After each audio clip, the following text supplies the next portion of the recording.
Allah orang yang membagi Ramadan ke dalam 3 bagian, sehingga menyebutkan 10 hari pertama rahmat, 10 hari kedua khusus maghfirah, ampunan Allah Subhanahu wa taala, dan 10 hari ketiga ada peluang dibebaskan dari api neraka. Pernah mendengar ungkapan ini?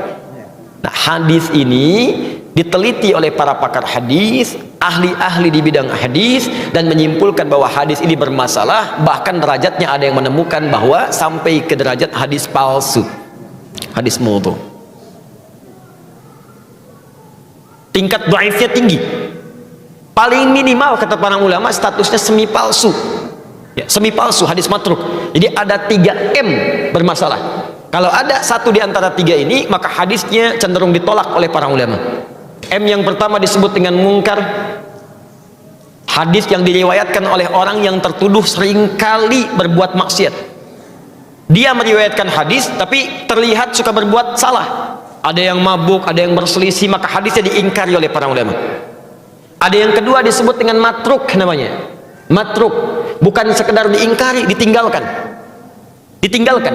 Nah, orang ini seringkali berbicara dusta sehingga tidak bisa dibedakan mana dusta, mana hadis yang keluar dari lisannya. Dan yang ketiga ini yang paling tinggi disebut dengan maudhu'. M yang ketiga maudhu', yaitu hadis yang sengaja dipalsukan dan diatasnamakan pada Nabi sallallahu alaihi wasallam. Di antara golongan hadis maudhu', bahkan minimal matruk, adalah hadis yang menyebutkan awal pertama Ramadan rahmat, pertengahannya maghfirah, dan ujungnya pembebas dari neraka. Apa indikasinya? Satu, ini bertentangan langsung dengan hadis-hadis Nabi yang lain, yaitu yang sahih. Hadis-hadis sahih mengatakan semua Ramadan siang dan malamnya, pertama sampai akhirnya, itu berisi rahmat dan ampunan Allah Subhanahu wa taala. Jadi Nabi sendiri nggak pernah memisah-misah awal, akhir, pertengahan, tidak.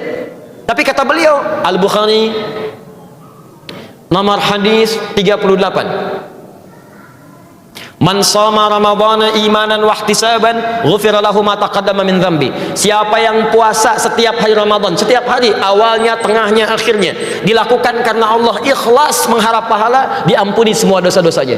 Jadi sejak awal Ramadan ampunan sudah ada.